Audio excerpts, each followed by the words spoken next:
Sejujurnya, Selenia tidak pernah menyangka sama sekali. Dulu dia selalu menyumpahi perusahaan itu agar bangkrut. Siapa sangka, harapannya benar-benar jadi kenyataan. Semua orang membicarakan pelayan ini. Jika ini benar-benar dunia novel, maka masalahnya jadi gawat. Nama Walter memang terdengar familiar, tapi Selenia sudah memeras otaknya, tetap saja dia tidak ingat siapa sosok besar ini. Belum sempat Selenia paham, pelayan itu membawa kabar yang lebih mengejutkan. Katanya, penguasa rumah yang sebenarnya meninggalkan pesan khusus buat dia. Orang itu secara spesifik minta makan bareng dia. Selenia bengong cukup lama, masih mencoba mencerna. Dia bertanya lagi, "Tuan yang kamu maksud itu siapa sebenarnya?" Begitu dia sadar kalau itu adalah ayah kandungnya sendiri, dia langsung mematung di tempat. Sosok yang dikenal sebagai dewa kematian di Kekaisaran Arayon, orang yang memegang kekuasaan militer tertinggi. Sosok sebesar itu, kenapa tiba-tiba perhatian sama putrinya? Ana hari ini juga aneh, terus-terusan memaksa supaya dia mau setuju. Seolah takut banget kalau dia sampai nggak datang. Pasti ada yang nggak beres di balik ini. Memangnya di novel aslinya gimana, ya? Detail begini saja aku sudah lupa. Ya sudahlah, jalani saja dulu. Ana masih saja membujuk di samping. Duke pasti cuma khawatir sama kondisi kesehatan Anda. Bagaimanapun juga, beliau itu ayah kandung Anda. Ana hari ini benar-benar tidak biasa. Karena dia ingat dengan jelas. Akhir cerita Ana adalah dieksekusi mati. Ana tiba-tiba mendekat ke telinganya. Meskipun Selenia merasa ada yang janggal, dia tetap mengangguk setuju. Cuma makan doang, kan? Ya sudah, berangkat saja. Ana langsung girang bukan main, sampai menarik-narik dia masuk ke ruangan. Selenia merasa, dia kayak lagi masuk ke jebakan seseorang. Perasaannya benar-benar nggak enak. Suasana di ruang makan dingin sekali. Duke Arayon sedang menatap jam saku dengan nada suara sedingin es, mengomel kenapa dia berani-beraninya datang terlambat. Ajudannya, Walter, buru-buru mengingatkan, "Tuan Duke, justru Anda sendiri yang datang terlalu cepat. Waktunya saja belum tiba." Arayon tidak menjawab, hanya menatap pintu dengan dingin. Dalam pikirannya, putri itu pasti bakal membatalkan janji lagi hari ini. Walter lagi pusing memikirkan masalah jamur di wilayah mereka. Pekerjaan numpuk sampai tidak selesai-selesai. Melihat waktu sudah pas, dia buru-buru melapor agar segera mulai makan. Arayon menjawab dengan dingin. Saat itulah pintu ruang makan terbuka. Selenia muncul dengan dandanan yang cantik jelita. Hal itu membuat dua pria di dalam ruangan terpaku. Tapi yang lebih mengejutkan lagi. Dengan misterius dia mulai membanggakan diri. Bilang kalau urusan yang diperintahkan beberapa hari lalu, sudah beres dilakukan sesuai rencana. Saat dipandu oleh Walter, Selenia malah mengucapkan terima kasih dengan sopan. Apa ini benar-benar nona muda yang sombong itu? Matahari benar-benar terbit dari barat kali ini. Melihat tidak ada yang bicara, Selenia pun merasa gugup. Dia berinisiatif minta maaf karena keterlambatannya tadi. Kali ini, Arayon benar-benar tidak bisa berkata apa-apa. Ajudan Walter malah sampai melongo. Nona muda itu bukan cuma jadi sopan, tapi bisa minta maaf juga. Duke Arayon tiba-tiba marah dan menyuruh pelayan segera menyajikan makanan. Aura itu membuat Selenia ketakutan setengah mati. Belum menyentuh sumpit, tekanannya sudah bikin sesak. Tapi begitu stek panas tersaji di meja, mata Selenia langsung berbinar. Di kehidupan sebelumnya dia miskin banget, setahun pun jarang makan daging. Sekarang, stek kelas atas ada di depan mata, benar-benar hidup bagai di surga. Selenia bengong sebentar lalu bertanya, "Kenapa? Anda tidak mau makan?" Dia mencoba memanggil dengan sebutan ayah. Pria di depannya tidak bereaksi apapun. Rupanya rumor itu benar, hubungan ayah dan anak ini benar-benar buruk. Melihat meja penuh makanan enak itu, nafsu makan Selenia malah hilang. Makan dengan suasana begini cuma bikin sakit perut. Selenia mendengar itu dengan bingung. Dia segera mengejar pertanyaan, urusan apa sebenarnya? Ana pun menjawab dengan senyum. Bodoh amat sama tata krama, Selenia memutuskan buat kenyangin perut dulu. Rasanya daging ini benar-benar juara. Dia sedang makan dengan lahap, sampai tidak sadar ada tatapan dingin dari seberang meja. Duke Arayon tiba-tiba bertanya, apakah dia biasanya tidak makan sampai kenyang? Selenia kaget sampai hampir tersedak, buru-buru mengambil sapu tangan untuk mengelap mulut. Apa cara makannya terlalu brutal? Ternyata Arayon mengubah topik dan membahas soal dia yang pingsan karena anemia kemarin. Selenia benar-benar panik. Kejadian baru kemarin, kok bisa dia sudah tahu semuanya secepat ini? Belum sempat dia bereaksi, Arayon sudah memanggil ajudannya untuk mencari tahu siapa pelayan pribadi Selenia. Saat tahu itu Ana, dia malah memerintahkan orang untuk mengurungnya di penjara bawah tanah sampai mati kelaparan. Selenia benar-benar syok. Cuma gara-gara seporsi makanan, Ana sampai harus kehilangan nyawanya. Dia tak peduli lagi, langsung berteriak, "Berhenti!" Selenia panik bukan main, dia langsung menanggung semua tanggung jawabnya sendiri, bilang kalau dia sendiri yang tidak mau makan, sama sekali tidak ada hubungannya dengan Ana. "Itu loh, botol obat yang Anda berikan pada saya." Saat melihat botol obat berwarna ungu itu, seluruh tubuh Selenia menegang. Tapi Aleon sama sekali tidak peduli. Di matanya, tidak bisa merawat kesehatan tuannya adalah sebuah kelalaian besar. Logika dingin macam ini benar-benar bikin orang gila. Selenia pun nekat, dia membalas dengan lantang kalau dirinya sudah sembuh, kenapa harus menghukum orang yang tidak bersalah. Satu kalimat itu seolah menyulut bubuk Meisiu dalam diri Aleon. Dia berdiri dengan sentakan, menanyai, kenapa kamu tiba-tiba berubah jadi orang lain hari ini? Apa pelayan itu yang mengajarimu untuk bersandiwara? Ternyata selama 2 tahun penuh, Selenia menolak semua undangan Duk dan tidak pernah sekalipun menampakkan diri. Baru sekarang Selenia sadar, perang dingin selama 2 tahun ini, hubungannya bukan cuma buruk lagi, tapi sudah jadi dendam kesumat. Agar bisa bertahan hidup di rumah ini, dia harus mencari cara lain untuk hidup. Karena pemilik tubuh aslinya yang bikin masalah, ya dia yang harus tanggung risikonya. Dia menarik napas dalam-dalam, lalu berinisiatif bilang kalau dia datang ke sini khusus untuk minta maaf. Begitu kata itu keluar, bahkan Barte sampai tertegun. Wanita yang tak pernah mau menundukkan kepala ini tiba-tiba berubah. Demi menyelamatkan nyawanya, Selenia memutuskan untuk nekat, dia harus membujuk ayah yang menakutkan ini terlebih dulu. Dia akhirnya ingat. Itu sama sekali bukan obat pencahar untuk mengerjai orang. Di alur asli novelnya. Dia pun berjanji di tempat kalau kedepannya pasti akan menurut dan tidak akan membuat ayahanda marah lagi. Aleon benar-benar ternganga mendengarnya. Apakah ini masih anak perempuannya yang sudah perang dingin selama 2 tahun? Dia menatapnya dengan setengah percaya. Akhirnya, dia hanya bisa kembali duduk ke meja makan. Membiarkan makan malam itu berlanjut. Selenia tampak tersenyum di permukaan, tapi sebenarnya dia merasa sangat tegang di dalam hati. Untungnya di kehidupan sebelumnya dia sudah terbiasa bersikap tenang poker face, kalau tidak, akting ini tidak akan bisa berlanjut. Asalkan tidak diusir dari rumah, mau jadi apapun dia rela, bahkan harus bersikap merendah. Tapi Aleon tidak semudah itu ditipu. Dia berdiri sendirian di depan jendela, semakin dipikir, dia merasa semakin ada yang aneh. Seseorang yang menghilang selama 2 tahun, tiba-tiba berubah jadi begitu hangat, pasti ada sesuatu di baliknya. Barte segera menengahi di samping, bilang kalau sang nona besar bagaimanapun masih muda. Perubahan sifat yang tiba-tiba ini, kemungkinan besar karena dia sedang berada di masa puber yang memberontak. Mendengar itu, Aleon langsung meledak, masa puber. Alasan macam apa itu? Konyol sekali. Tapi setelah tenang, Aleon sebenarnya merasa lebih sakit hati daripada siapapun. 2 tahun ini, Selenia tidak hanya mengurung diri, dia benar-benar seperti berubah jadi orang lain. Setelah meminum obat ini, orang akan langsung muntah darah dan jatuh. Seluruh aula pesta akan kacau balau. Habislah sudah. Padahal dulunya dia anak yang sangat ceria. Meski mulutnya bilang tidak sanggup mengurusnya, sebenarnya di dalam hati dia sangat memikirkannya. Dia bahkan khusus memerintahkan ajudannya untuk mengecek apa yang sebenarnya dibutuhkan putrinya sekarang. Sepertinya, kecelakaan tahun itu memang sudah jadi duri di hati ayah dan anak ini yang tak bisa dihilangkan. Makanan orang kaya memang terasa enak, Selenia makan dengan sangat puas. Namun belum lama dia merasa senang, masalah pun datang. Rumah ini besarnya kelewatan, sampai-sampai dia tersesat saat berjalan. Saat dia sedang bingung arah, terdengar bisik-bisik dari sudut lorong. Ternyata para pelayan rumah sedang menggosip, dan subjek pembicaraannya adalah dirinya sendiri. Dengar-dengar hari ini sang nona tidak hanya ikut makan bersama, tapi juga baru pertama kalinya memanggil Duk dengan sebutan ayah.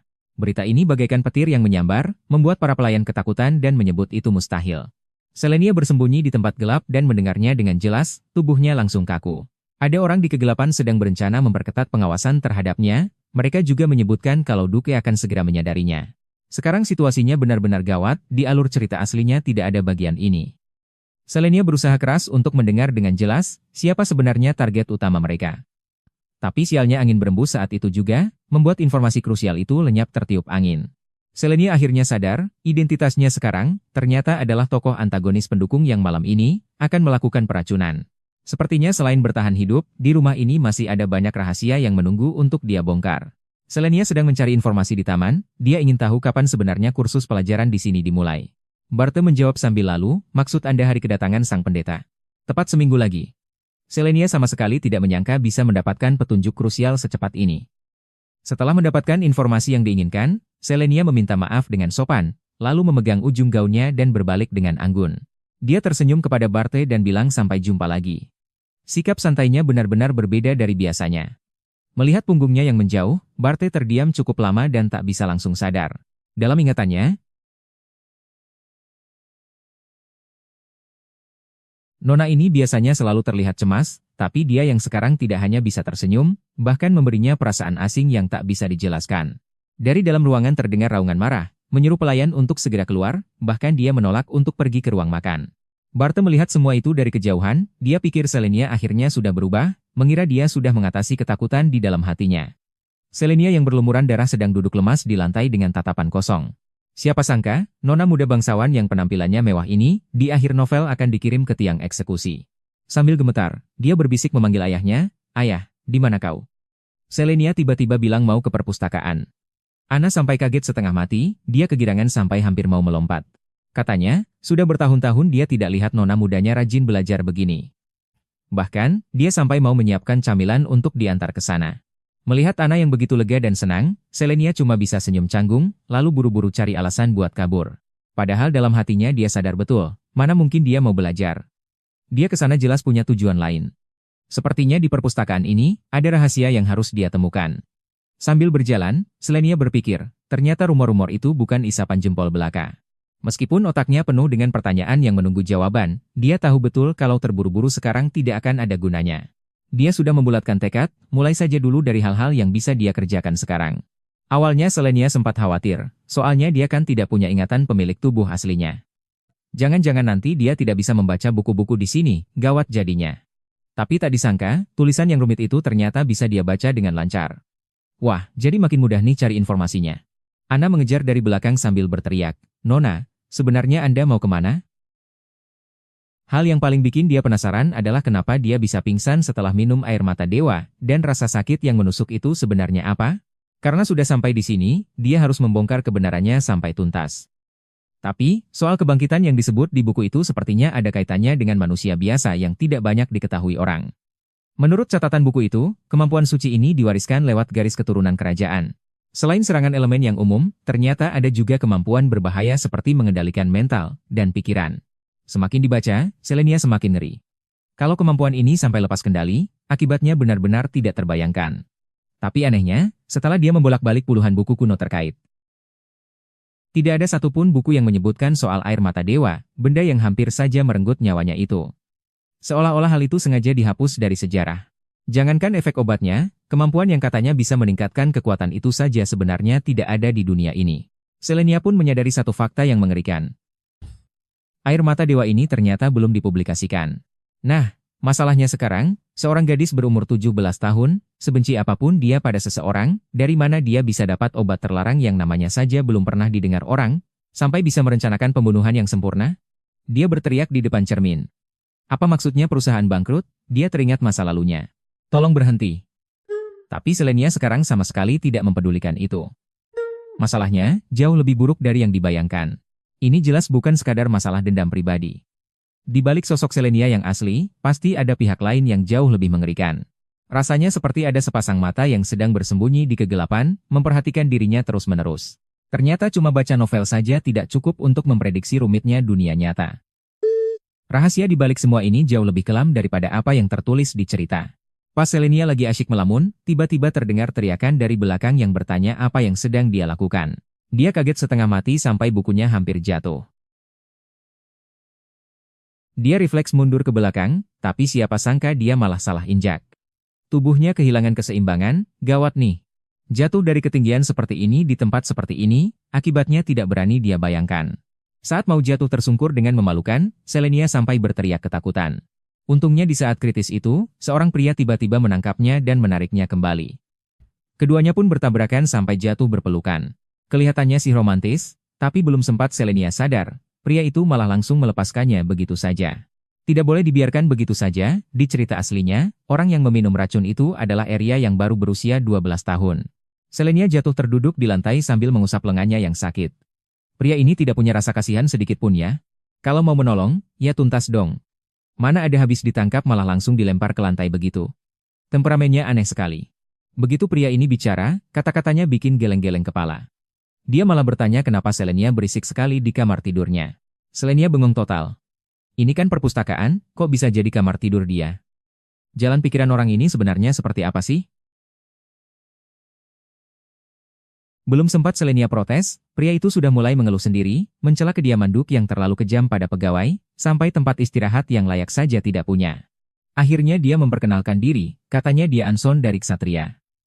Anson sedikit membungkuk dengan nada bicara yang menggoda, siap melayani Anda. Anson menyinggung penampilannya di upacara penyambutan, tapi Selenia sudah memeras otaknya dan sama sekali tidak ingat soal apian atau apapun itu. Suasana jadi sangat canggung. Yang lebih parah, orang ini bahkan tidak ingat nama Selenia. Dia asal menebak-nebak terus, sampai akhirnya baru berhasil menyebut nama Selenia dengan benar. Jika anak yang tidak bersalah itu benar-benar celaka, itu bukan cuma soal satu nyawa, tapi dia sendiri juga tidak akan bisa bertahan melewati malam ini.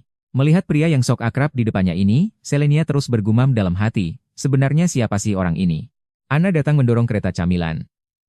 Anson memanfaatkan kesempatan itu untuk melempar pertanyaan menjebak soal apa hal paling penting dalam bekerja. Hasilnya, jawaban Selenia bikin semua orang ternganga. Katanya, keseimbangan antara pekerjaan dan kehidupan pribadi itu penting, apalagi harus punya waktu pribadi yang cukup. Begitu mendengarnya, Anson dan Anna hampir menganggapnya sebagai idola. Anson girang bukan main, menganggap itu slogan sempurna untuk melawan Duke. Selenia menatapnya dengan jijik, menyuruhnya bersikap layaknya seorang satria, dan jangan terus-terusan mau bermalas-malasan. Siapa sangka Anson tidak terima, malah pakai alasan Duke buat membantah, sampai Selenia kesal dan langsung memaki dia sebagai ulat bulu. Mereka berdua langsung berdebat kayak anak SD. Anson bahkan mengejek kalau dia itu plek-ketiplek sama bapaknya. Rambutnya yang berantakan pun persis banget. Anna yang melihat keributan itu dari samping cuma bisa geleng-geleng, takjub melihat nonanya jadi lebih lembut. Tapi di tengah perdebatan yang makin sengit itu, tiba-tiba jantung Anna rasanya mau copot. Gawat, dia hampir lupa tujuan utamanya. Sekarang bukan saatnya buat ngobrol nggak jelas. Anna buru-buru mau pergi buat urusan baju musim dingin. Anson yang lihat itu langsung ancang-ancang mau kabur juga. Tapi sebelum dia sempat melangkah, Selenia mengangkat gaunnya dan berlari menuju aula pesta. Jika tidak sempat, akhir yang paling mengenaskanlah yang menantinya. Selenia tiba-tiba memanggilnya dengan nada dingin. Dia menatap tajam ke arah Anson dan bertanya, "Kamu sebenarnya, Awaken, kan?" Pertunjukan api di acara penyambutan waktu itu, sama sekali bukan trik sulap biasa. Anson sadar dia nggak bisa ngeles lagi. Dia cuma bisa mengakui identitasnya setengah hati. Masih mencoba pura-pura bego, dia bilang kekuatannya itu nggak seberapa. Selenia mendengus dalam hati. Jelas sekali kalau cowok ini bohong. Seorang Awaken yang bisa mengendalikan api itu langka banget. Ini bukan kemampuan receh. Dia tiba-tiba ingat catatan di dalam buku. Kemampuan jenis ini digambarkan sebagai teknik yang sangat misterius. Bahkan ada hubungannya sama garis keturunan keluarga kerajaan. Kelihatannya Anson ini menyembunyikan rahasia yang jauh lebih dalam dari dugaannya. Anson tertawa getir. Dia bilang dia cuma rakyat biasa, bahkan gak berani sesumbar punya kemampuan khusus. Selenia bisa merasakan keputusasaan dari ucapannya. Di tempat yang hierarkinya seketat ini, hidup sebagai rakyat jelata yang punya kekuatan memang susah. Tapi belum sempat Selenia merasa kasihan. Anson malah berbalik menyerang. Dia mulai bertanya soal botol obat berwarna ungu, sambil pakai tangan memperagakan ukurannya. Dia tanya apa Selenia pernah lihat benda itu di sekitar sini. Jantung Selenia sempat berdegup kencang, tapi mukanya tetap datar tanpa ekspresi. Di novel aslinya, racun yang disiapkan Selenia, target aslinya adalah si protagonis wanita, Esterline. Mau mencoba balik mengulik rahasia? Anson jelas bukan pemain baru. Melihat Selenia nggak mau jawab jujur, dia langsung berbalik mau pergi dari kediaman Duke. Mulutnya menggerutu bilang itu bukan barang penting, jelas banget dia nggak mau Selenia ikut campur. Mana bisa Selenia membiarkannya pergi begitu saja. Dia terus mengejar dan mendesak, memaksa Anson buat jujur botol itu sebenarnya apa. Anson yang keganggu akhirnya menyerah. Dia cuma bisa mengeluh, sifat keras kepala Selenia ini benar-benar sama persis dengan ayahnya yang seorang Duke. Anson mengulurkan tangan seolah mau mengambil buku itu. Tiba-tiba dia menjentikan jarinya, dan sebuah bola api raksasa meledak di tengah perpustakaan. Ledakan api yang mendadak itu bikin Selenia teriak panik, takut koleksi buku di ruangan itu habis dilalap api.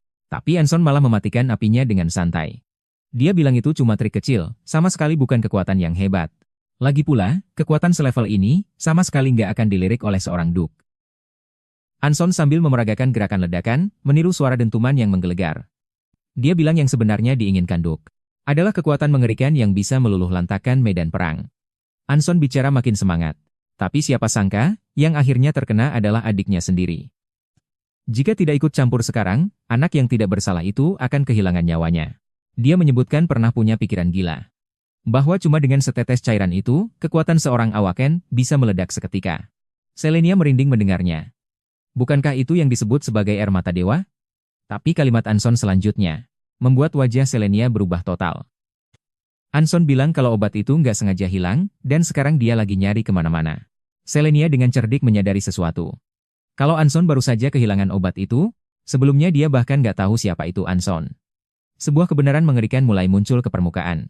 Pasti ada orang yang mencuri air mata dewa itu, lalu sengaja menyerahkannya ke tangan dia. Semua itu cuma buat menjebaknya supaya membunuh Esterlin. Demi mencari obat yang hilang itu, mereka berdua hampir mengacak-acak seluruh ruangan. Anson bahkan dengan santai menawarkan, kalau ketemu nanti, Selenia boleh coba cicipi sedikit. Wah, ini sih gawat. Cuma Selenia yang tahu, botol obat itu sudah lama dia tenggak habis sampai tandas. Sekarang mau dibongkar sampai ubinya pun nggak bakal ketemu. Tapi tiba-tiba dia sadar, kalau Anson yang bikin obat itu, dia pasti tahu kenapa dia pingsan nggak jelas waktu itu. Dia mencoba bertanya dengan hati-hati. Gimana dampaknya kalau orang yang nggak punya kekuatan, Awaken, meminum barang ini? Dan Selenia sendiri juga tidak akan lolos dari hukuman mati. Anson menjawab tanpa menoleh sedikit pun, ya emangnya bisa apa? Obat ini cuma bereaksi sama orang yang punya sihir. Kalau orang biasa yang minum, ya sama aja kayak minum air putih. Situasi tiba-tiba jadi mencekam. Kalau obatnya nggak ada masalah, lalu benda apa sebenarnya yang bikin dia hampir mati hari itu? Selenia mencoba memancing lagi. Kalau ada orang yang minum sebotol penuh, bukan cuma bereaksi, malah sampai pingsan 3 jam, itu gimana? Anson sempat terdiam, lalu tertawa sambil melambaikan tangan, bilang itu jelas mustahil. Kecuali orang itu sebenarnya bukan orang biasa. Kalau asumsi ini benar, wah, masalahnya jadi besar banget. Itu berarti di dalam tubuh Selenia, ada rahasia yang bahkan dia sendiri nggak tahu. Melihat ekspresi Anson yang berubah serius, dia sadar kalau kebenarannya mungkin jauh lebih menakutkan dari bayangannya. Anson makin merasa ada yang nggak beres. Kalau obat itu diminum orang biasa, kemungkinan besar mereka bakal bermutasi langsung jadi monster atau binatang buas. Tapi kalau yang minum seorang, Awaken, efeknya bakal terlalu keras. Cairan yang seharusnya cuma buat menambah kekuatan dalam beberapa tetes saja, kalau diminum sebotol, tubuh nggak akan sanggup menahan. Hari ini adalah pesta ulang tahun Esterline. Semua kalangan elit kekaisaran berkumpul di sana. Suasananya tampak sangat megah. Harusnya dengan dosis sebesar itu, sihir di dalam tubuh bakal meledak seketika. Orang itu seharusnya sudah tewas di tempat. Tidak mungkin cuma pingsan selama beberapa jam. Tapi, bagian paling tidak masuk akalnya justru ada di situ. Orang itu bukan cuma selamat, tapi juga menyimpan kekuatan sihir di dalam tubuhnya. Ini sudah benar-benar di luar batas kemampuan manusia. Anson menghentikan kegiatannya. Kalau dia benar-benar berubah jadi monster, kasus ini jelas sangat berharga untuk diteliti. Setelah mendengar analisis Anson, Selenia merasa seluruh tubuhnya lemas. Tadinya dia pikir cuma salah minum obat. Siapa sangka sekarang malah ada hubungannya sama mutasi. Benar-benar masalah datang bertubi-tubi. Dia sekarang cuma ingin cepat-cepat pergi dari tempat berbahaya ini. Mencari tempat tenang untuk menata pikirannya. Tapi sebelum sempat melangkah, Anson sudah memanggilnya dari belakang. Cowok ini jelas tidak mau kerja percuma. Dengan wajah memelas, dia mulai menagih kompensasi, katanya dia sudah membuang banyak sekali waktu berharganya. Penelitian tidak ada kemajuan, ramuan juga tidak ketemu. Hati Selenia mencelos. Sikap ini jelas-jelas mau memerasnya. Dia terpaksa memberanikan diri bertanya, sebenarnya apa yang kamu mau? Tapi hasilnya, tidak ada yang menyangka. Keluarga Lauren ini tidak bisa dianggap remeh. Kedua putri Sang Duke, semuanya adalah individu yang terbangun, Awaken, yang langka. Si jenius yang otaknya cuma berisi penelitian ini, malah meminta cuti. Sepertinya, sekelas teknisi ahli pun. Kalau disuruh lembur terus-terusan, tetap saja ingin menyelamatkan nyawanya sendiri, Selenia sama sekali tidak menyangka. Anson yang kelihatannya lemah lembut itu, ternyata adalah tokoh papan atas di bidang farmasi. Bahkan Ana yang berpengalaman pun sangat memujinya. Bicara soal pengalaman Anson bergabung dengan Satria, itu benar-benar sebuah legenda. Waktu itu di garis depan yang penuh perang. Dia masih jadi apoteker pengembara yang tidak dikenal. Di saat itulah, dia bertemu dengan Alayon. Sekali lihat, Alayon langsung tahu nilai dari anak muda ini. Dia yang sedang menunggang kuda. Mengajak dengan nada tinggi, asalkan kamu mau ikut denganku, aku jamin kamu tidak akan kecewa. Alayon langsung memakaikan jubah simbol identitasnya ke bahu Anson. Momen ini benar-benar mengubah nasib Anson, dan membuat orang-orang di sekitarnya melongo. Meskipun para pengikut meragukan asal-usul Anson dan merasa orang kampung seperti itu tidak bisa dipercaya, Alayon sama sekali tidak peduli. Yang dia incar hanyalah bakat luar biasa yang tidak dimiliki orang lain dari diri Anson. Mereka memiliki kekuatan super untuk mengendalikan elemen alam, benar-benar seperti wakil dewa di dunia manusia. Dalam hukum kekaisaran, menyakiti mereka adalah kejahatan kelas berat. Waktu itu serangan monster cukup heboh, semua orang mengira Aleon yang menunjukkan kehebatannya. Lagi pula, ada pendekar pedang top di sana, memang tidak ada satupun orang yang terluka. Tapi, alasan kenapa cerita ini bisa tersebar ke seluruh penjuru, pahlawan sebenarnya adalah orang lain. Saat Aleon sampai di lokasi, pertarungan ternyata sudah selesai. Anson sedang duduk santai di atas mayat monster, bahkan dia sempat kesal karena gerakan Aleon terlalu lambat. Katanya, saat itu sekali kibas saja, tanah sejauh 10 km persegi langsung hangus terbakar. Selenia sampai pucat pasti mendengarnya. Anson si penipu besar ini, sebelumnya berpura-pura lemah tak berdaya, katanya seumur hidup cuma bisa bakar-bakar buku. Anson yang berada jauh di sana tiba-tiba bersin, perasaannya tidak enak, seolah ada yang sedang menggosipkannya di belakang. Sepertinya sandiwara serigala berbulu domba ini, sepertinya tidak akan bisa bertahan lama lagi. Karena Anson adalah jenius yang muncul 100 tahun sekali, maka berapapun harganya, dia harus ditarik ke sisinya. Bakat seperti ini tidak boleh jatuh ke tangan orang lain. Selenia sudah punya perhitungan di dalam kepalanya. Sesuai alur cerita asli, Anson akan segera menyelidiki kebenaran soal pingsannya itu, bahkan akan mulai memproduksi masal obat dewa itu. Itu benar-benar seperti mimpi buruk. Bosnya melemparkan semua pekerjaan padanya, tapi semua pujian malah diambil orang lain. Jika sampai ada korban jiwa, tidak akan ada yang bisa menanggung akibatnya. Dalam alur cerita aslinya, ramuan ini awalnya dianggap barang berbahaya karena efek sampingnya terlalu besar. Tapi godaannya yang bisa melipat gandakan kekuatan luar biasa, tidak ada yang bisa menolaknya. Namun kali ini, situasinya benar-benar berbeda. Selenia memegang cheat paling kuat. Dia bukan cuma tahu ramuan ini akan muncul lebih awal, tapi juga menguasai metode stabilisasi yang paling krusial. Semua hasil penelitian yang seharusnya butuh waktu bertahun-tahun bagi Anson, sekarang semuanya ada di otaknya. Tujuan Selenia cuma satu, yakni memanfaatkan pengetahuan canggih ini, menjadikan obat dewa itu bisnis paling menguntungkan di seluruh dunia. Pertaruhan tentang masa depan ini, dia sudah mengunci kemenangan lebih awal. Demi bisa mewarisi bisnis keluarga dengan lancar, Selenia sangat paham. Karena dia sendiri tidak memiliki kekuatan, dia harus mencari pendukung sejak dini. Dan langkah pertamanya adalah menjadi bos yang baik dan punya nurani. Dia menoleh dan bertanya pada Ana sekarang jam berapa. Setelah dengar sudah jam 6, dia langsung melambaikan tangan menyuruh Ana segera pulang kerja. Ana sampai bengong mendengarnya.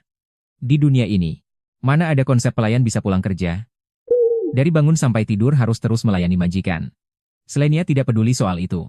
Tapi tepat saat semua orang sedang bersenang-senang, Eria yang tidak tahu apa-apa sudah mengambil gelas anggur beracun itu. Dia langsung memberi perintah mutlak. Mulai hari ini, dilarang lembur setelah jam 6. Ana masih khawatir tidak ada yang melayani mandi dan ganti baju. Tapi dia malah didorong oleh Selenia ke arah pintu. Perlakuan yang belum pernah terjadi sebelumnya ini, membuat Ana benar-benar mempertanyakan realita. Sepertinya demi membeli hati orang, Selenia berencana membawa hukum ketenagakerjaan ke era ini lebih awal. Sebelum pergi, Selenia tidak lupa berpesan agar Anson juga istirahat malam ini. Aksi ini langsung membuat Ana tidak tahu harus berbuat apa. Dia sempat mengira majikannya sedang menyindir. Padahal, Selenia sedang membayangkan hal-hal indah. Fasilitas kerja yang di kehidupan sebelumnya cuma bisa dimimpikan, sekarang tinggal jentikan jari bisa terwujud. Dia berencana menerapkan aturan baru di rumah Duk. Bukan cuma makan dan tempat tinggal yang dijamin. Jam kerja pun harus benar-benar ketat. Kalau orangnya kurang, ia tinggal keluar uang buat cari lagi. Pokoknya, jangan sampai ada karyawan yang lembur semenit pun. Rasa-rasanya hambur uang kayak gini. Bener-bener bikin dia puas banget. Lagian harta keluarga Duke itu tebalnya bukan main. Uang receh segitu mah nggak ada artinya. Apalagi kalau air mata dewa buatannya nanti rilis. Uang mah bakal ngalir deras kayak air. Hidup jadi nona muda yang kaya dan berkuasa, makin dibayangin makin bikin semangat. Tepat di saat yang genting ini, Selenia menerjang dengan kencang. Dia tidak boleh meminum anggur itu. Selenia pun akhirnya cari dukungan ke sosok yang paling kuat, yaitu ayahnya sendiri, Sang Duke. Dia langsung to the point bilang, kalau dia ada permintaan yang mau dibantu sama sang ayah. Tapi Duke ini, jelas bukan tipe orang yang bakal gampang luluh sama urusan keluarga. Dia melipat tangan, nada bicaranya dingin banget, bikin siapapun yang dengar langsung keringat dingin. Dia balik nanya ke Selenia, apa alasannya dia harus repot-repot bantu urusan kayak gini. Duke Araun pasang muka datar. Dia sama sekali nggak paham, kenapa harus baik banget sama pelayan. Menurut dia, kasih gaji yang cukup itu sudah lebih dari cukup. Selenia langsung nyanggah. Kasih uang doang nggak bakal bisa bikin orang betah, tunjangan. Dan waktu istirahat itu sama pentingnya. Kalau mereka disuruh kerja rodi terus-terusan, siapa yang bakal semangat kerja? Tapi Duke Araun malah diam 1000 bahasa. Selenia jadi deg-degan, ngerasa kayak lagi ngomong sama tembok. Kalau sampai nggak dapat izin dari ayahnya, rencananya bakal hancur sebelum dimulai. Akhirnya, karena kepepet, dia bawa-bawa nama Anson sebagai contoh buruk. Katanya, kalau semua orang kayak Anson, yang tiap hari ngumpet di pojokan perpustakaan sambil begadang buat riset, ramuan yang disebut air mata dewa ini awalnya adalah obat penambah kekuatan bagi mereka yang terbangun. Tapi jika diminum satu botol penuh, sampai makan aja nggak teratur, ya pastilah efisiensi kerjanya anjlok. Nah, baru deh Duke Araun mulai tertarik. Dia menatap tajam ke arah Selenia, terus nanya, sejak kapan kamu sedekat itu sama Anson? Wah, gawat nih, topiknya jadi melenceng jauh. Selenia pikir tamat sudah riwayatnya. Soalnya di dunia ini, mana ada orang yang ngerti konsep seimbang antara kerja dan istirahat. Dia bahkan sudah siap mental bakal ditolak, tapi siapa sangka keadaan malah berbalik 180 derajat. Duke Araun ternyata mau mengalah. Dia bukan cuma setuju kasih libur buat Anson, tapi juga bakal meninjau ulang jam kerja semua pelayan. Selenia langsung semangat. Dia pun jadi makin berani, langsung minta libur 4 hari buat Anson. Tapi langsung ditepis sama Duke Araun dengan satu kalimat. 2 hari. Lebih dari 1 jam saja, tidak akan saya izinkan. Meski nggak dapat 4 hari, Selenia sudah merasa puas banget. Ini kemenangan besar pertamanya di rumah ini. Bukan cuma bantu Anson, dia juga berhasil memenangkan hati semua pelayan. Melihat putrinya senang banget, Duke Araun meski mulutnya diam saja, tapi kayaknya sih dia sudah punya rencana lain di kepalanya. Itu akan menjadi racun mematikan. Orang-orang di sekitar tidak bisa melihat keganjilannya. Mereka hanya merasa Selenia sedang mengamuk lagi. Jujur saja, ini benar-benar di luar dugaan. Duke Araun benar-benar mengangguk setuju, bahkan suasana makan di rumah jadi jauh lebih enak. Sepertinya rencana berjalan lebih mulus dari yang dikira. Selenia lagi santai rebahan di rumput sambil membayangkan kemenangan besar. Belum sampai 2 detik, masalah sudah datang. Rose tiba-tiba muncul dengan nada meremehkan, nanya apa dia sudah menyerah buat masuk ke akademi? Dia bahkan sempat-sempatnya ngatain orang bodoh. Ini orang siapa sih? Ngomongnya kasar banget. Sampai gadis di sebelahnya saja nggak tahan lihatnya, buru-buru datang nyuruh dia ikut latihan. Selenia langsung bengong. Dia coba ingat-ingat di memori otaknya, tapi tetap nggak ketemu siapa orang ini. Emangnya siapa sih orang asing yang tiba-tiba muncul dan bikin rusuh ini? Rose makin jadi-jadi. Lihat Selenia diam saja, dia pikir Selenia takut karena ketahuan malas-malasan, terus dia malah pamer kesombongannya. Dia bahkan terang-terangan menghina, bilang kalau orang yang nggak punya bakat kayak Selenia, selain cuma bisa tidur-tiduran di sini, nggak bakal bisa ngelakuin hal berguna lainnya. Habis ngomel dia mau pergi gitu aja. Selenia cuma bisa melengos kesal. Bahkan di pesta ulang tahun Esterline, dia berani membuat keributan. Arya berusaha mengambil kembali gelasnya. Provokasi level rendahan kayak gini, buat orang yang pernah hidup di dunia modern, mah sudah biasa banget. Selenia pelan-pelan duduk, terus dengan tenang nanya, Mbak, kamu siapa ya? Jauh-jauh datang cuma buat pamer, emangnya kamu nggak punya kerjaan? Sekarang giliran Rose yang melongo. Kesombongan yang tadi dia tunjukkan langsung hilang seketika. Siapa sangka, balasan yang dia tunggu-tunggu ternyata hanyalah anggapan kalau dia dianggap nggak ada sama sekali. Rose langsung naik pitam. Dia teriak-teriak kalau dia kesini buat latihan, dan dia bahkan sudah izin pinjam tempat latihan keluarga mereka. Tapi ternyata pemilik rumahnya saja nggak tahu dia siapa. Malu-maluin banget. Wanita ini benar-benar aneh. Dia terus-terusan mengejek Martina dengan kata-kata kasar. Bahkan bilang kalau Martina mau menyainginya, itu cuma mimpi di siang bolong. Lebih parah lagi, dia nggak cuma dorong orang, tapi juga menghina Martina sebagai barang murahan di depan orang banyak. Rumor-rumor busuk pun mulai bermunculan. Nggak punya sopan santun, cuma modal nyontek, nggak pantas ada di sini. Selenia mati-matian menahan amarahnya. Cuma karena dianggap barang, apa pantas dia diperlakukan serendah ini? Nada suaranya penuh rasa sedih. Dia merasa Selenia hanya membencinya tanpa alasan. Melihat Arya yang terluka seperti itu. Pas dia mau pergi gitu aja, dia mendengar Martina menyebut nama Rose. Rose berada di tempat latihan yang sepi, menyiksa dirinya sendiri dengan kejam. Dia sangat keras pada setiap gerakannya. Masih terlalu lambat. Kekuatannya juga benar-benar tidak cukup. Dia terus memaksa dirinya melampaui batas, karena di kepalanya, hanya ada kata-kata menyakitkan itu, tidak kompeten, tidak berguna, aib keluarga. Bahkan orang tua kandungnya merasa, jika mereka tidak mengadopsi anak lain, keluarga ini tidak akan punya harapan lagi. Penghinaan itu seperti mimpi buruk yang terus menghantuinya, tapi juga menjadi satu-satunya motivasi baginya untuk menjadi kuat. Dia tahu jika sekarang tidak bertaruh nyawa untuk berusaha, dia benar-benar tidak akan punya tempat untuk berpijak. Kali ini Rose benar-benar sudah mempertaruhkan segalanya, dia bersumpah untuk membuktikan dirinya. Membuktikan bahwa dialah orang yang paling tak tergantikan di keluarga Grimaldi. Selenia berinisiatif menemui Martina, terlihat seperti meminta maaf atas konflik tadi, Padahal sebenarnya dia membawa bom waktu. Keluarga Grimaldi ternyata baru saja mengadopsi anak ke-62. Dan anak ini baru berumur 4 tahun. Selenia hanya bisa menghela napas. Kebenaran yang menyelamatkan nyawa ini sekarang sama sekali tidak bisa dijelaskan. Yang lebih parah lagi, si kecil yang baru masuk rumah ini ternyata sudah membangkitkan kemampuan elemen yang sangat langka. Situasinya benar-benar berubah. Sebelum Rose sempat membuktikan dirinya, pesaing terkuat sudah muncul di depan pintu rumah. Keluarga Grimaldi adalah serang orang gila yang hanya memandang kekuatan. Selama kamu punya bakat, Sang Marquess sama sekali tidak peduli dari mana asalmu. Kata-kata Martina mengungkap ketakutan terdalam Rose. Sebagai putri kandung, dia bahkan terdesak hingga takut posisinya akan terancam. Selenia baru sadar, situasinya jauh lebih buruk dari dugaannya. Dalam ingatan aslinya, akhir hidup Rose sangat mengerikan. Itu terjadi di penjara bawah tanah yang gelap dan lembab. Tepat sebelum Selenia dieksekusi, Rose muncul di balik jeruji besi.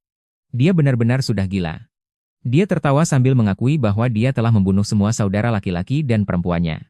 Bahkan orang tua kandungnya pun tidak dia lepaskan. Aku bukan pecundang.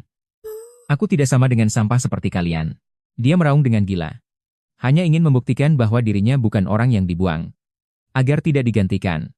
Orang-orang di sekitar mulai bergosip. Bilang Selenia berhati kejam. Bahkan Eria yang masih kecil saja, tidak dimaafkan. Dia bahkan menghancurkan seluruh keluarga dengan tangannya sendiri. Obsesi bengkok semacam ini, benar-benar membuat bulu kuduk berdiri. Selenia tersentak sadar. Sebenarnya kemampuan Rose dulu sangat indah hingga membuat orang kagum. Itu adalah kekuatan yang disebut mekar. Asalkan dia mengayunkan tangannya dengan lembut. Bahkan kayu mati yang kering pun bisa seketika dipenuhi bunga. Tapi siapa sangka? Orang yang memiliki kekuatan sehangat itu, akhirnya bisa menjadi begitu menyimpang. Rose berjalan mendekat dengan wajah meremehkan. Mulutnya penuh dengan kata-kata tajam. Kamu tidak mungkin datang untuk memintaku mengajarimu cara membangkitkan kemampuan, kan? Sayangnya aku tidak punya apapun untuk diajarkan kepada pecundang. Dia bahkan semakin menjadi-jadi. Langsung mengungkit luka Selenia. Mengejeknya sebagai putri tidak berguna yang bahkan tidak disukai oleh Duke. Kata-kata ini benar-benar menusuk hati. Rose berniat, benar-benar memutus hubungan dengan Selenia. Menghadapi penghinaan ini, apakah Selenia akan terus bersabar? Begitu Selenia membuka mulut. Auranya seketika menekan lawan. Hanya itu yang ingin kamu katakan? Dalam cerita aslinya, Selenia sendiri dulunya adalah seorang penjahat. Tapi karena sudah hidup kembali, reputasinya benar-benar sudah hancur. Tapi siapa sangka? Selenia yang sekarang jiwanya sudah berganti. Dia ingin meluruskan alur cerita yang melenceng. Jika Rose juga bisa mendapat kesempatan, mungkin dia tidak akan berubah menjadi sosok seperti itu nantinya. Si orang gila yang matanya sudah gelap karena membunuh. Memikirkan hal itu, Selenia tidak ragu lagi. Langsung mengusirnya, karena latihan sudah selesai. Cepat pergi sana. Tapi sebelum pergi, kamu harus meminta maaf atas ketidaksopananmu tadi. Meminta maaf karena menindas Martina. Dan juga meminta maaf karena menghina keluarga Duke. Begitu kata-kata ini keluar, Rose benar-benar hampir meledak karena marah. Dia tidak menyangka. Seorang pecundang tanpa kemampuan berani menceramahinya. Tapi Selenia belum berniat berhenti. Kata-kata selanjutnya baru yang benar-benar menusuk hati. Apa kamu sudah lupa bahwa dirimu sendiri dulunya juga seorang yang tidak berguna? Rose benar-benar hancur mentalnya. Meraung gila ke arah Selenia. Kamu pecundang yang tidak punya kemampuan ini. Atas dasar apa berlagak di depanku? Dia bahkan mengutuk dengan kejam. Selenia tidak akan pernah mendapatkan kasih sayang. Cepat atau lambat akan dibuang oleh Duke seperti sampah. Karena orang yang tidak punya kemampuan sama sekali tidak layak hidup. Menghadapi kata-kata tajam ini, Selenia tidak marah. Sebaliknya, dia menatapnya dengan tenang. Hari itu dia baru saja lembur dan bersiap pulang. Masih khawatir apakah bisa mengejar bus terakhir. Saat dia baru saja membuka ponsel untuk baca novel. Hal pertama yang dia lakukan setelah sadar. Ternyata harus membereskan kekacauan si pemilik tubuh asli. Racun ini bagi orang biasa. Mengatakan bahwa dulu dia juga berpikir begitu. Demi mendapatkan pengakuan yang menyedihkan itu. Dia pernah berjuang mati-matian. Tapi hasilnya apa? Dia sangat tahu perasaan itu. Jadi dia memutuskan untuk tidak menyia-nyiakan hidup. Untuk mengejar hal-hal yang semu itu. Lebih tidak ingin hidup di bawah bayang-bayang orang lain. Selenia berinisiatif maju. Menggenggam tangan Rose dengan lembut, dengarkan saranku. Berhentilah sekarang. Jangan ikuti jalan lamaku lagi. Dia menatap Rose di depannya. Hanya ada satu pikiran di hatinya. Gadis ini tidak boleh berakhir seperti dirinya di kehidupan sebelumnya. Berakhir dengan nasib yang begitu tragis. Esterlyn melihat bunga ini. Penasaran karena musim semi sudah berlalu. Selenia, dari mana kau dapatkan itu? Selenia menjawab dengan senyuman, ini pemberian Nona Rose. Begitu mendengar nama keluarga Marquez itu, Esterlin langsung terpaku. Tepat saat itu, Rose tiba-tiba menerjang masuk. Selenia buru-buru memperkenalkan, ini Nona Rose, teman baikku. Esterlin dengan inisiatif menyapa dan memperkenalkan dirinya sebagai putri dari keluarga Lauren, bahkan dengan sopan mengajak Rose berteman. Rasanya seperti air putih saja. Sama sekali tidak ada efek samping. Tapi jika diminum oleh mereka yang memiliki kekuatan terbangun. Rose jelas belum bisa mencerna situasi, lagi pula seorang putri Duke biasanya tidak seramah itu. Selenia melihat situasi itu dengan jelas, para putri dari 4 keluarga terpandang berkumpul, lingkaran mereka memang sempit sekali. Dia sebenarnya ingin menjelaskan bahwa dia hanya datang untuk mencari data, supaya Rose jangan terlalu tegang. Siapa sangka, Rose langsung meledak saat itu juga, berteriak menyuruh Selenia berhenti mengganggunya. Ternyata selama beberapa hari ini, Selenia selalu bergaul dengan orang lain, setelah makan makanan manis dia langsung pergi, benar-benar tidak menganggapnya ada. Cemburu butanya pun meledak. Rose masih mengomel, katanya mereka janji mau ke perpustakaan buat cari data, Selenia malah menyodorkan kue tar buah. Trik ini ternyata manjur, Rose langsung luluh dan tidak marah lagi. Tapi Anson di sampingnya sampai pucat pasi, siapa sangka para nona muda ini berani-beraninya minum teh sore di dalam perpustakaan. Selenia justru tidak merasa bersalah sama sekali, dia bilang suasananya enak dan paling nyaman untuk santai. Rose sambil membolak-balik buku bergumam, sepertinya para putri bangsawan ini memang terlalu banyak waktu luang. Itu adalah racun mematikan yang merenggut nyawa. Melihat Eria akan menyentuh gelas itu. Selenia pun nekat. Selenia tidak suka mendengar itu, padahal dia sendiri sedang sibuk mencari data. Dua orang ini malah terus-terusan berdebat. Benar-benar tidak bisa tenang barang sedetik. Esterlin mencoba menengahi, menawarkan untuk berkumpul di perpustakaan keluarganya lain kali. Rose bersembunyi di balik buku tanpa sepatah kata pun. Selenia menatapnya, bertanya apakah besok setelah latihan dia akan datang lagi. Namun detik berikutnya, nada suara Selenia tiba-tiba berubah dingin, langsung pada intinya menyuruh Rose meminta maaf. Ejekan kasar yang dulu, sampai masalah yang dia buat di rumah orang lain, Selenia mencatat semuanya satu persatu. Rose juga keras kepala, dia langsung menolak dan bilang tidak akan pernah minta maaf, apalagi membuang-buang waktu untuk hal itu. Esterlin yang duduk di samping akhirnya tidak tahan lagi, dia menatap Rose dan bertanya, kenapa kau harus berlatih sampai sekeras ini? Rose akhirnya tidak bisa menahan diri lagi, dia merasa dirinya dan para nona muda ini bukanlah dari dunia yang sama. Mereka punya waktu untuk mengobrol santai, sementara dia bahkan tidak punya kesempatan untuk sekadar menarik napas.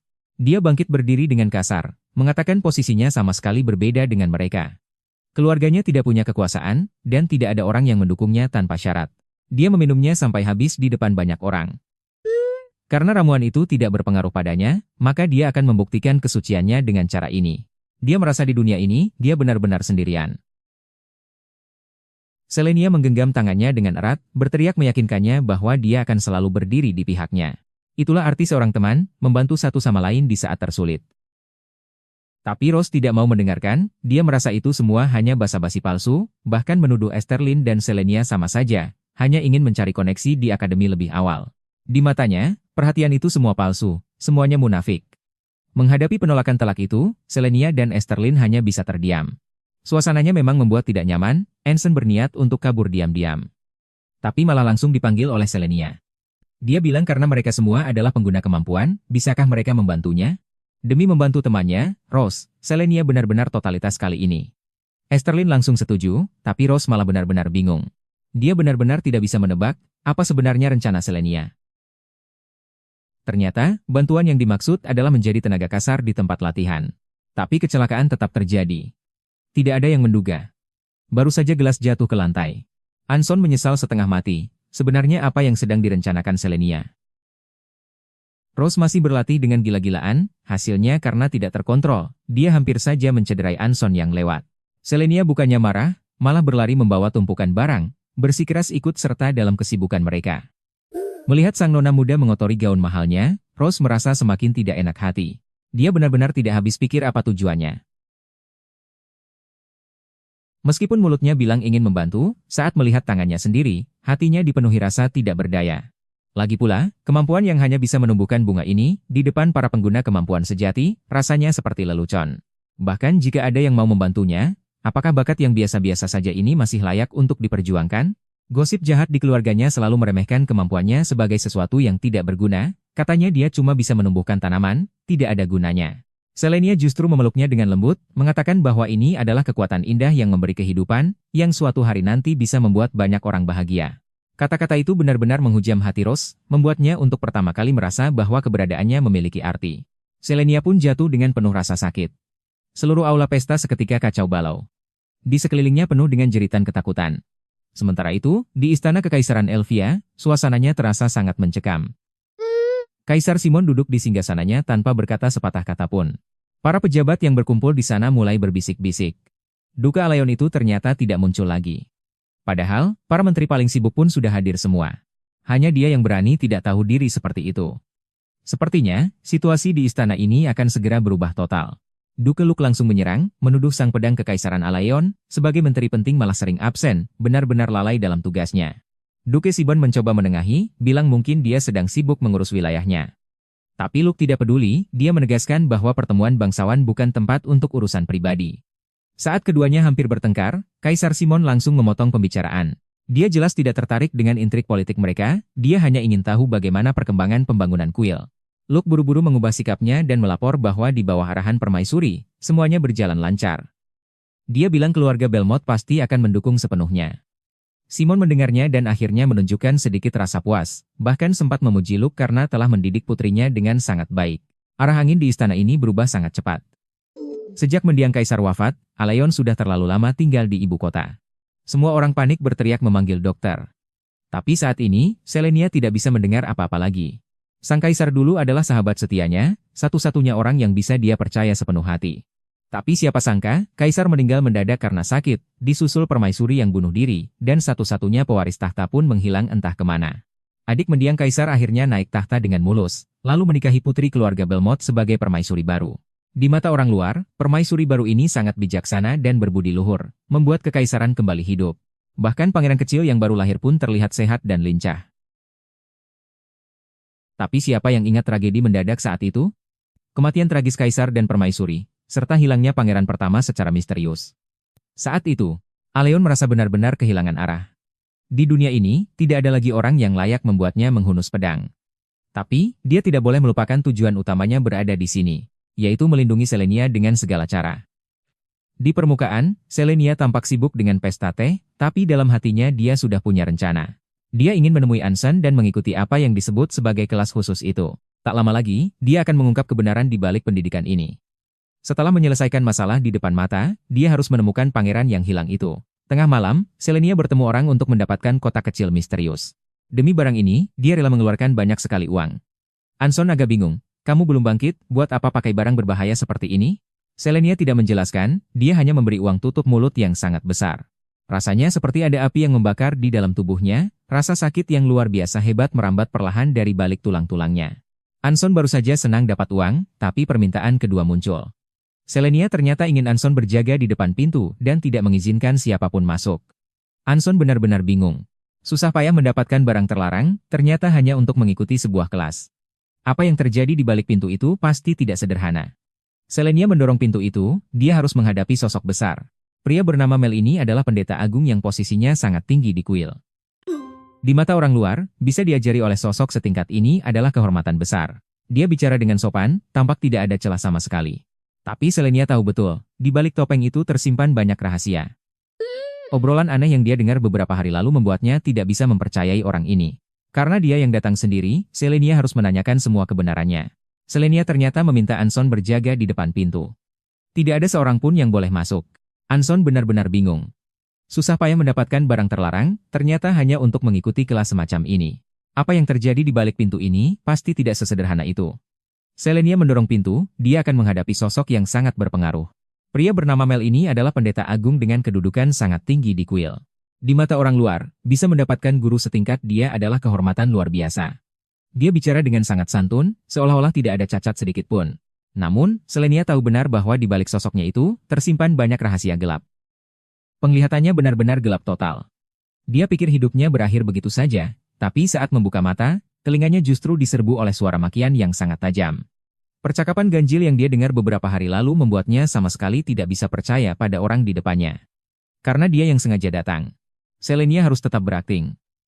Dia ingin tahu, rencana jahat apa sebenarnya yang sedang disiapkan pendeta agung ini. Di permukaan, Selenia tampak hanya mengobrol santai, tapi hatinya berdegup kencang. Dia harus tetap fokus penuh, jangan sampai pria ini sadar kalau dia sedang diintai. Selenia sengaja memancing dengan topik hubungan istana dan kuil untuk melihat reaksinya. Tak disangka, pendeta agung ini langsung mengeluarkan pernyataan yang sangat mengejutkan. Dengan wajah penuh hikmat, dia bilang kekaisaran berencana menjadikan sekte mereka sebagai agama negara. Ini adalah kehormatan tertinggi yang diidam-idamkan semua pelayan kuil. Melihat ekspresi fanatik dan bangga itu, Selenia malah jadi ragu. Apakah dia terlalu banyak curiga? Apakah pria di depannya ini benar-benar hanya orang gila yang fanatik pada agamanya? Setelah obrolan formal selesai, Melkis mengusulkan untuk memulai kelas hari ini. Dia meminta Selenia membuka buku halaman 75 dan membacanya dengan lantang seperti biasa. Selenia awalnya mengira buku itu mungkin hanya menyimpan sedikit rahasia tersembunyi. Terakhir kali, dia membanting dokumen ke atas meja dan bertanya dengan lantang, apakah si Vietnam ini merasa dirinya pemilik gedung atau putri kesayangan direktur utama. Tapi begitu dia membaca tulisannya, tubuhnya mendadak kaku. Apa yang tertulis di sana bukanlah ajaran agama, melainkan tulisan tentang tidak perlunya memaafkan orang yang menyakitimu. Cara satu-satunya untuk lepas dari penderitaan. Belum sempat dia selesai membaca, Melkis menyambung dengan senyum lebar. Dia bilang cara itu adalah balas dendam. Keadaan benar-benar berbalik. Seorang pendeta agung kuil justru mengajarkan muridnya cara untuk membenci dan membalas dendam. Dia bahkan bertanya dengan wajah penuh harap kepada Selenia, apa pendapatmu tentang balas dendam? Menghadapi pertanyaan Mel, Selenia tidak langsung menjawab, dia tiba-tiba menyadari sesuatu. Tak terasa, sudah 3 tahun lamanya aku belajar di bawah didikan pria ini. Dan yang lebih mengerikan, garis waktu selama 3 tahun ini benar-benar bertepatan dengan momen saat aku mulai menjauh dari ayahku. Ternyata, cuci otak yang perlahan tapi pasti ini sudah dimulai sejak lama. Mel terus memanfaatkan dalih pendidikan untuk mendorongku jatuh ke jurang kesepian dan kebencian. Mel masih terus mendesakku, Selenia, untuk membahas pandanganku tentang balas dendam. Seluruh gedung berguncang hebat. Siapa sangka perusahaan itu benar-benar ambruk, dia bahkan belum sempat menikmati hidup. Vietnam sudah muak dengan hari-hari seperti ini. Sebagai orang yang biasa-biasa saja, dan tidak berarti, dia tidak punya pilihan lain selain menelan semua penghinaan itu. Bahkan, dia menyuruhku untuk santai saja, seolah kita hanya sedang mengobrol biasa. Selenia akhirnya sadar akan konspirasi ini. Peristiwa menguping di koridor, hilangnya harta karun, hingga pelajaran-pelajaran aneh selama 3 tahun terakhir, semua petunjuk itu akhirnya terhubung di momen ini. Dia menutup bukunya, tersenyum tipis, lalu memberikan rencana balas dendam sesuai dengan keinginan Mel. Dia bilang akan menggunakan obat terlarang yang membuat korbannya kehilangan kendali, lalu memaksa targetnya meminum seluruh botol itu. Nada bicaranya terdengar begitu enteng, tapi isinya benar-benar membuat bulu kuduk merinding. Mel, yang tadinya ingin mencuci otak Selenia, kali ini benar-benar menabrak dinding batu yang keras. Selenia menggoyangkan botol ramuan merah muda di tangannya, tatapannya terkunci tajam pada Mel yang ada di depannya. Tidak ada orang lain selain dia yang bisa mencuri barang itu tanpa ketahuan. Bart mengirimkan daftar orang yang keluar masuk kediaman, dan setelah Selenia memeriksa dengan teliti, dia mendapati bahwa selain beberapa wajah yang dikenal, tidak ada penyusup luar yang bisa masuk ke perpustakaan. Sekarang kebenarannya terungkap, ternyata kaulah yang mencurinya. Lalu kau pura-pura baik memberikannya padaku, kan? Melihat rahasianya terbongkar, Mel panik berusaha merebut kembali botol obat itu, sambil pura-pura tidak tahu apa-apa. Tapi semakin dia bersikap begitu, Selenia semakin yakin bahwa dia memang merasa bersalah. Kecuali, dia bisa hidup kembali. Tepat pada saat itu, segala sesuatu di sekitarnya tiba-tiba mulai runtuh. Meskipun belum ada bukti nyata, reaksi orang itu sudah menjelaskan segalanya. Selenia sama sekali tidak berniat memberi jalan keluar baginya. Dia langsung bicara terus terang. Bagaimana kau bisa melakukan itu? Di saat tadi, kau pasti sudah menggunakan kemampuanmu, kan? Mel benar-benar panik sekarang. Dia tidak menyangka bahwa rahasia yang paling disembunyikannya justru dibongkar langsung oleh Selenia di tempat. Ternyata, apa yang disebut perlindungan itu hanyalah cuci otak yang dirancang dengan matang. Dia sengaja merobek luka orang lain, lalu menggunakan rasa sakit itu sebagai media untuk mengendalikan jiwa mereka. Pantas saja pelajaran-pelajaran sebelumnya begitu aneh. Ternyata setiap langkah yang dia ambil, tepat mengenai titik sakit orang lain. Cara ini benar-benar busuk. Begitu lawannya merasa putus asa, dia akan langsung mengambil kesempatan untuk mengubah orang itu menjadi boneka penurut. Karena sudah ketahuan, Mel akhirnya berhenti berakting. Dia mengaku bahwa dengan kemampuannya sendiri, menjadi pendeta agung pun lebih dari cukup. Melihat cahaya hijau aneh yang menyala di tangannya, Selenia menyadari bahaya besar. Orang ini ternyata berencana melakukan cara lama, mencoba menghapus ingatannya dengan mencuci otak sekali lagi. Begitu membuka mata lagi, dunia di depannya sudah berubah total. Sayangnya, dia salah perhitungan. Selenia sudah memahami kelemahan metode cuci otaknya. Selama aku menjaga kenangan pahit itu, kendali mental ini tidak akan bisa berhasil. Mel tersenyum dingin dan mulai menyerang. Dia mengejek Selenia yang terlalu naif, mengira bisa menghindari cuci otak dengan cara murahan seperti itu, padahal semua ini sudah berada dalam kendalinya. Saat cahaya hijau aneh itu jatuh, situasi langsung kacau.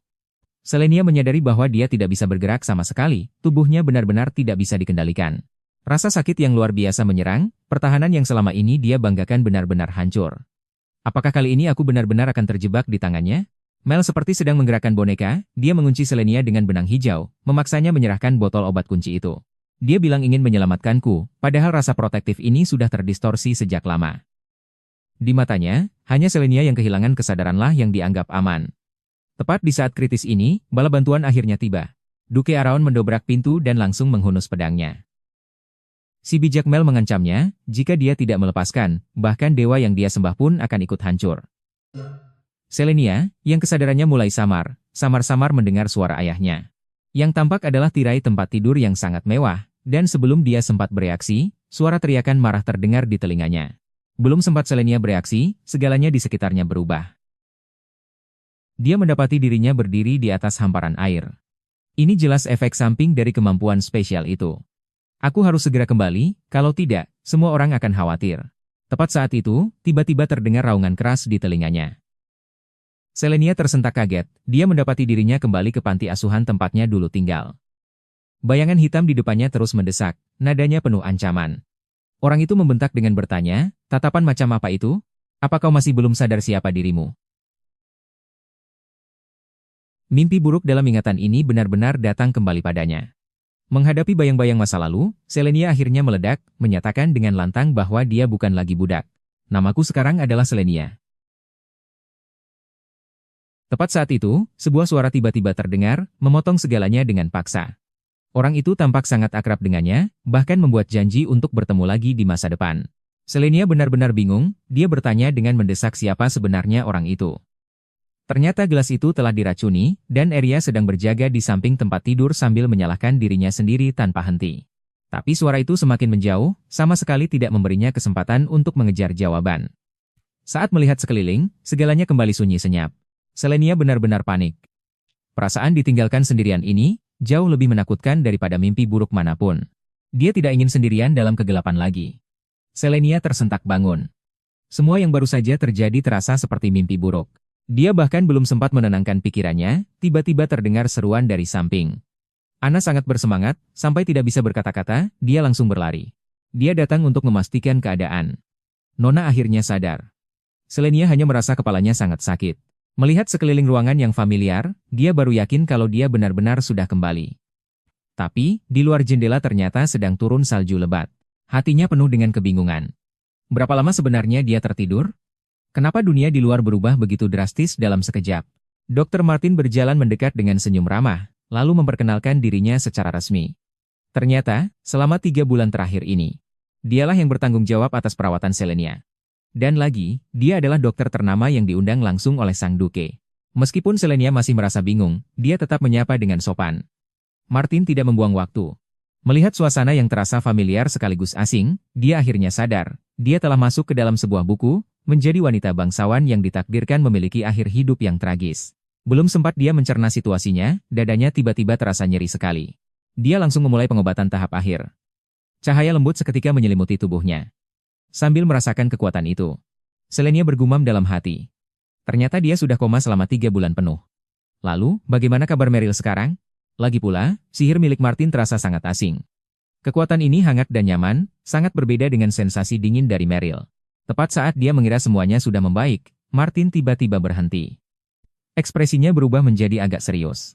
Dia bilang, meskipun sihirnya sudah ditarik keluar, tapi di dalam tubuh Selenia, sepertinya tersembunyi sesuatu yang aneh. Biasanya, perbedaan antara seorang awakeners dan orang biasa terletak pada ada atau tidaknya wadah penyimpan sihir di dalam tubuh mereka. Namun, kondisi Selenia membuat dokter hebat ini sampai salah prediksi. Martin semakin bersemangat saat menjelaskan, bahkan menduga ini adalah mutasi langka. Karena di dalam tubuh Selenia, dia sama sekali tidak bisa merasakan keberadaan wadah tersebut. Seolah-olah sesuatu telah menghapusnya sepenuhnya. Hal seperti ini sama sekali tidak lucu. Selenia belum sempat berpikir lebih jauh, pintu kamar tiba-tiba didobrak terbuka. Duke masuk dengan wajah yang sangat serius. Melihat Duke hadir secara pribadi, Martin segera menundukkan kepala untuk memberi hormat. Gawat, sepertinya racun di dalam tubuh ini belum benar-benar hilang. Duke lebih dulu menanyakan hasil pemeriksaan, lalu menyuruh semua orang yang ada di ruangan untuk keluar. Dia ingin bicara empat mata dengan Selenia. Selenia menatap ayahnya, dan entah kenapa suasana di sekitarnya terasa begitu asing. Dia sadar dia sudah tidur terlalu lama, sampai-sampai keadaan rumahnya pun ikut berubah. Dengan nada tenang, Duke memberitahunya bahwa memang sudah banyak perubahan yang terjadi. Tempat ini bukan lagi ibu kota, melainkan wilayah kekuasaan Duke yang jauh di perbatasan. Mendengar kabar itu, Selenia benar-benar terpaku. Dia mencengkeram erat ujung selimutnya, hatinya dipenuhi rasa bersalah. Ternyata, karena kondisi tubuhnya lah, seluruh keluarganya harus ikut menanggung beban ini. Segalanya jadi makin aneh. Racun yang disebut air mata dewa ini hanya akan bereaksi pada seseorang yang telah bangkit kekuatannya. Padahal, Selenia hanyalah orang biasa, dan Duke Lauren sendiri yang berjaga di samping tempat tidurnya. Meski penyelidikan masih berlanjut, racun yang bahkan tidak beredar di pasaran ini tidak mungkin bisa dideteksi dengan cara biasa. Dan berakhir kehilangan nyawa, begitu saja dengan bingung. Menatap wajah asing di cermin, Selenia benar-benar terpana, sebenarnya ini di mana? Dia berbisik mengungkapkan satu hal penting, bahwa tepat sebelum kejadian, dia melihat dengan mata kepala sendiri, ada seseorang yang sedang meracik sesuatu yang aneh. Menghadapi tekanan dari sang Duke, Selenia terpaksa mengarang cerita terus. Dia bilang waktu itu mencium aroma manis di dalam anggurnya. Duke bingung, kalau tahu anggur itu bermasalah, kenapa masih diminum? Selenia sekarang menyesal sampai ingin membenturkan kepalanya ke tembok, dia merasa dirinya bodoh sekali.